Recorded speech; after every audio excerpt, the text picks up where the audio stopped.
Pwede na to, oh. May pang dried na natin. Kung ayaw mo ng dried, pwede din ang ano mo, ang ito, yung fresh. Pero pag dried kasi, anytime you want it, edi wala kang talo. O, diba? Nagdamo ko kagabi, oh. Talagang hindi ako napigilan, oh. Dinamo ko.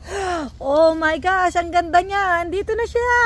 Wow, dahlia. Sa tagal, ngayon ka lang tumubo. Pastilan ka. Kaya hindi ko talaga pwedeng tibasin to kasi katabi niya yung si Malong, guys. Pag nag-shampoo ka ng buhok, magbilad ka sa araw. Magpipising pa ako kasi maraming requested ang inihaw na isda. Ganun lang yun. Pag nagpaluto ka sa akin, libre. Tural magbayad ka. Bakit? Pag pumunta ka ba ng Walmart, yung isda ba doon, libre ba yun? Natural hindi, no? O, bibili ka pang uling. Mag-iihaw ka pa. O. Kaya kung gusto mo magpaluto, magbayad ka. Ganun yun. Hindi yung mga iba, sa mga ito yung shoutout ko dun sa aking mga shoutout ko dun sa page ko, no? Yung iba kasi, naiinggit dun sa mga may pera. Oo. Naiinggit dun sa, ba't ka ba kainggitan natin yung mga TNT dito? Kaya yung mga overstayed. Gusto lang naman nila magtrabaho. Ngayon, kung gusto na magtrabaho, gusto na kumita ng pera sa malinis sa paraan, pusat. Tapos isusumbong mo kasi kesyo si Donald Trump gato ganyan. Don't get me wrong, day. Fans ako ni Donald Trump pero hindi ako gullible tulad ng mga uto-uto at saka ng mga inggitera. Oo. Kaya yung mga kababayan natin tuloy, mismong kababayan natin, tayo nagsusumbong. Ang layo ng topic sa malunggay, di ba? Ang sinasabi ko, siyempre, dahil ang lola mo masipag, no? Naintindihan ko yung mga nagpunta dito kasi gusto lang naman nilang magtrabaho. Hindi naman porque illegal sila, criminal sila. Hindi lahat. Ang sinasabi dun sa mga illegal is yung mga criminal. Kaya wag tayo masyadong uto-uto at masyadong funny. Panawalain sa mga bali-balita, no? Yung mga kababayan natin gusto lang din magtrabaho. At saka kung pang ibang lahi, gusto lang nila magtrabaho.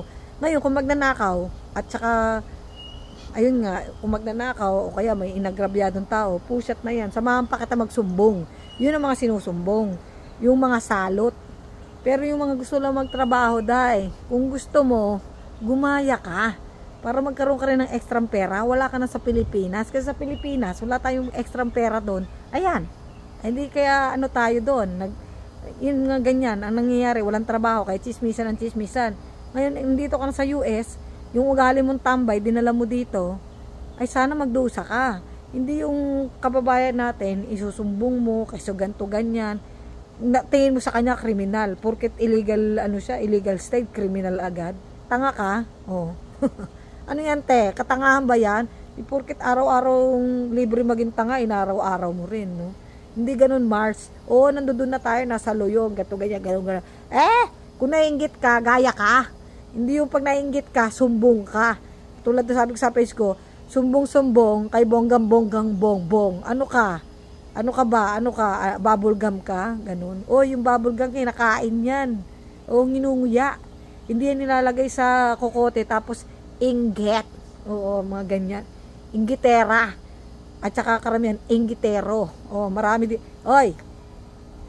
Pag sinabi mo babae, chismosa. Oy! Sabi nga ni Vice Ganda, ni Jong Hilario, mas chismoso ang mga lalaki. Oo. Kaya, yung iba nating kalahi dito, pag na-overstayed, yun, pupunta ng California, doon humingi ng ibang trabaho. Kasi, karamihan dito, yung mga lalaking kalahi din natin, ayun ang mga chismoso. Ayun ang mga inggitero. Oo. Bakit? Wala namang lamangan dito, nalalamangan ka. Gusto mo, ikaw lang magaling. Gusto rin nila magaling eh. Oh, kung nainggit ka, good luck. Yun lang yun. Bitter ka kung ganun.